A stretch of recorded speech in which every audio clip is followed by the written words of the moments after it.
Sayang. Ooh! Ganda ng iwan doon. Jasper. In and out. Up and under. Favorite moves niya yun, ha? Let's go na. Let's go, Rico.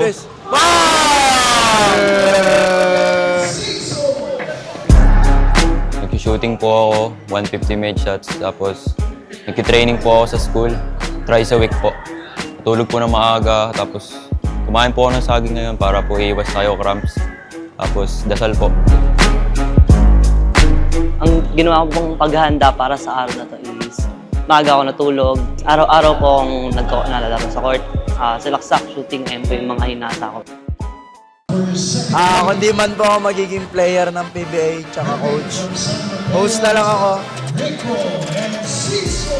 San Mateo, Rico. Rico Ripin San Mateo. Black jersey.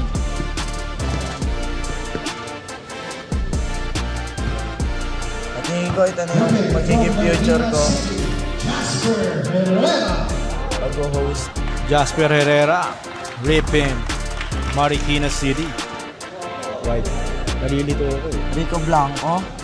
What's up guys, I'm Lil Flash and nandito tayo ngayon sa Batasan, Sunnyside Heights. And ngayon maglalaban sa 1v1 battle, kasama natin si Jasper at si Rico. Jasper, taga saan ka? Taga Nangka, Marikina City. Rico, taga saan ka? Taga San Mateo po. Alright, so titingnan natin mga galaw nila. Let's go, hype it up.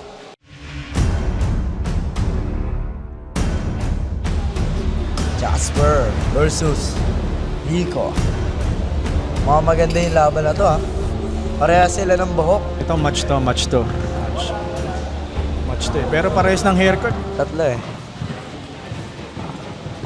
Yan na ba yung bagong haircut ng mga baller na yan? Yan ha. Uso yan, uso. NBA kasi ngayon, medyo nahaluan na talaga ng fashion ngayon yung basketball. Start na ng game. Jump. Pull up. Malamig pa. Think yung mga players ngayon, sa labas talaga sila umiscore ngayon. Eh. Kasi hindi mo naman matatanggi na influensyahan talaga ni Steph Curry yung bata talaga ngayon. First point para kay Jasper. Okay. 1-0. Jasper, naka-white jersey and black jersey natin si Rico.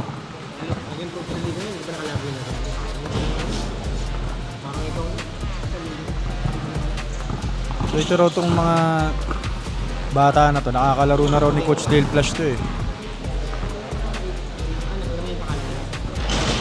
Rico tsaka Jasper. Jasper. In and out. Up and under. Counted. 2-0. Napakagandang simula para kay Jasper dito. Jasper with an end one play. Tuloy-tuloy niya lang. Maganda yung magiging kakalabasan na ito. 3-0. 3-0. Napakaganda ng simula ni Jasper dito. Jump. Ayang.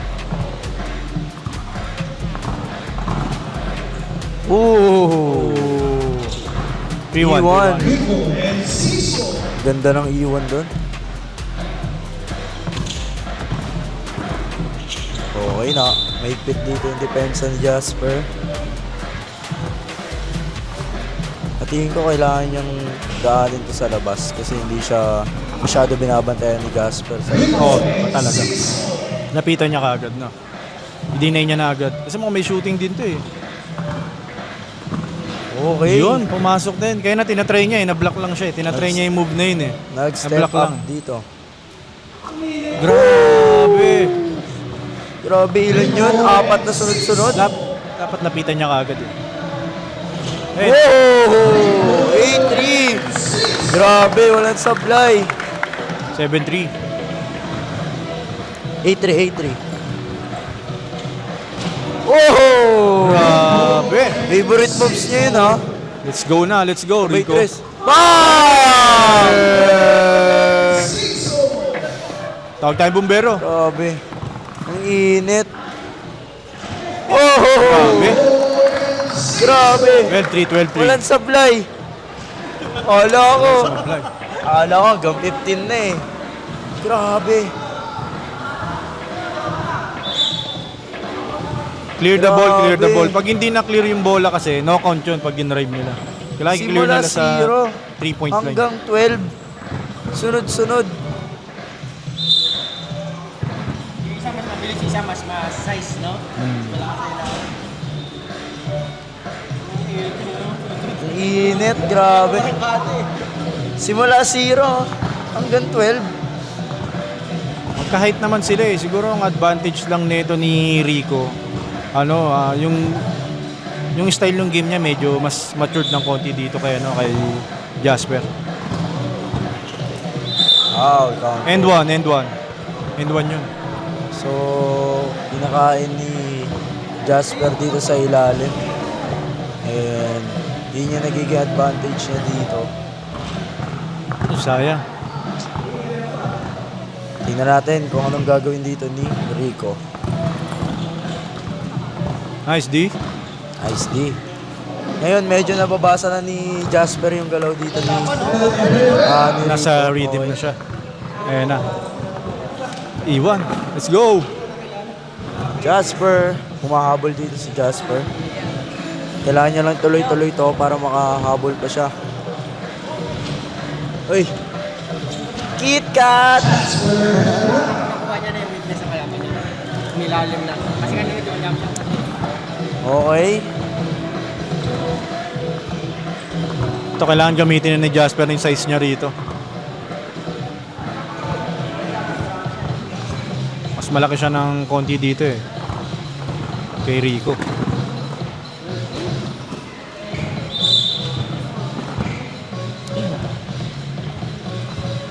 Nins, anong age nila?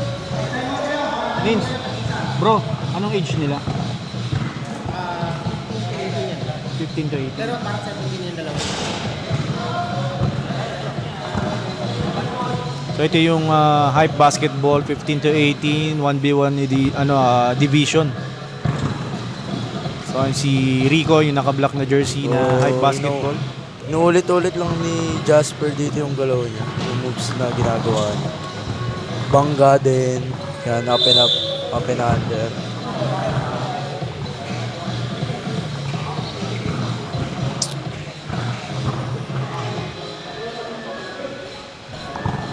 Tingin ko dun hahabol dito si Jasper sa ganung style niya.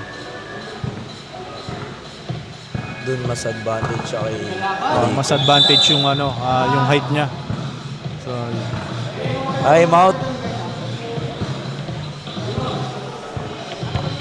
sa tingin mo, aabutin. 12 na yun yung score, aabutin. Basta yung 12-9. yung game style ni Jasper dapat Ganun pa rin. ganun pa rin, no? Kasi Tuloy-tuloy niya lang. and dapat to si Rico ma-develop niya yung Bea defense niya kasi body sa ilalim yung laro pala nito ni Jasper. Kasi ganoon naman talaga eh. Pag di mo makuha sa labas, kuha mo sa ilalim. Eh, di hamak naman na may height si Jasper. So ayun, resume the ball game na tayo. Bola ni Jasper.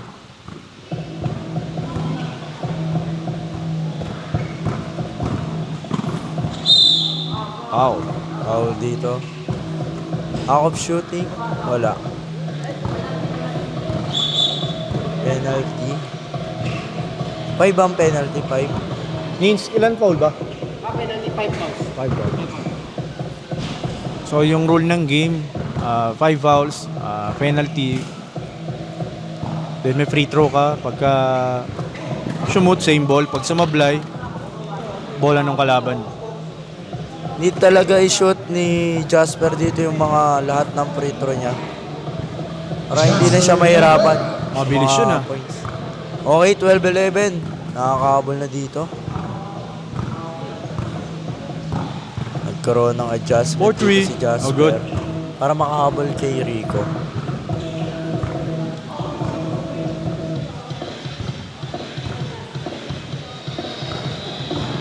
Yan natin.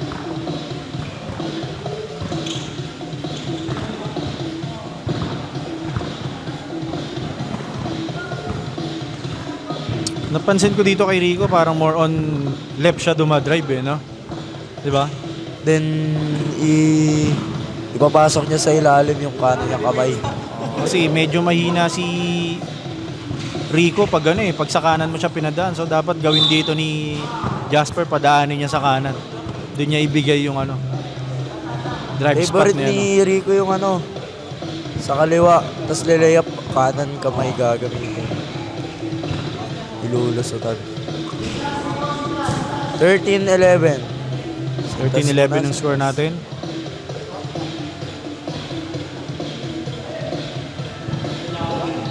Lamang si Rico.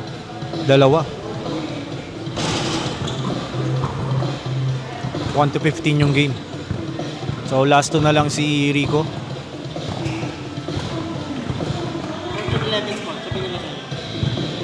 Kita naman namin dito, coach. Power move by Jasper. Crossover and layup. All 30 na po. All. Tingnan natin kung anong mangyayari dito. So parehas silang Nice last D. two. For the win! For the win! Wala. Out of bounds. So ngayon, So, ito, may- dinidikitan na talaga ni Jasper dito. Ano to, sabi nga nila sa laro, depensang ano na to. Depensang militar na to.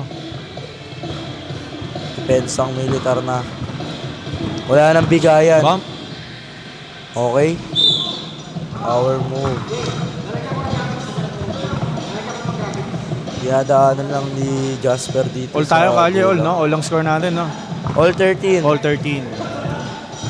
Kailangan ipasok ni Jasper ang free throw para yung score niya is mapunta na sa last. Okay. 14-3. Last. Last. 14-13. Last na po si Jasper. Jasper. So, ito medyo alam ko mas maigpit na depensa na yung gagawin ni Rico dito. SD.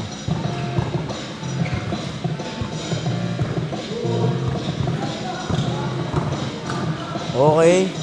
Up and under. Foul.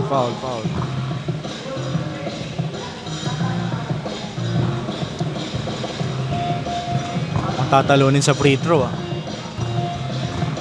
Kailangan niya na lang may shoot to. Nice game. Game ball. Panalo natin si Jasper sa white jersey. Jasper Herrera nanalo sa atin.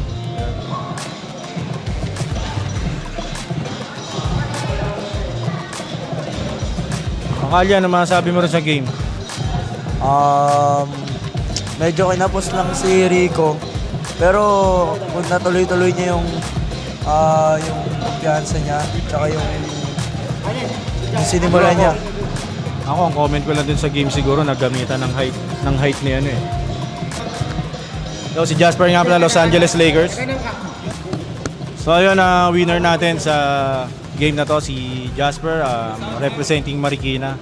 So, ayun, Jasper, medyo naging physical yung game yung dalawa. So, ano yung naging game plan mo nung medyo nagiging physical na? Di ko kasi in-expect na ganun yung laro ng kalabang ko. Na may ganun pala siyang galaw, kaya ginawa ko piso-piso na lang talaga para matapos yung laro. Kala ko nga yung magiging game nyo is shooting talaga eh. Pero ganun talaga habang umiinit, di ba? So yun, sa paglalaro mo ng basketball, sino yung inspirasyon mo? Inspiration ko yung tito ko po na Dito naglalaro. mo. Ano yun, ex-pro player or... Hindi lang po, siya lang po nagturo maglaro sa akin. Talaga, lahat naman tayo may inspirasyon sa paglalaro ng basketball eh. And yun, yung game na yun kanina, kayo na mo inaan yung game na yun. Sa mama ko po. Ayun. Congratulations bro. And yun, tuloy-tuloy lang. Ensayo lang, ensayo. Siguro hindi pa ito yung last game mo, may mga susunod pa na game, di ba? So baka may gusto kang batiin. Binabati ko pala si Clarissa Estosenia, girlfriend ko. Doon ulitin mo, doon mo sabihin. Binabati ko si Clarissa Estosenia, girlfriend ko. Lahat ng bowler talaga meron din. Ako binabati ko yung asawa ko. Congrats bro. Hype it up! Alright, next.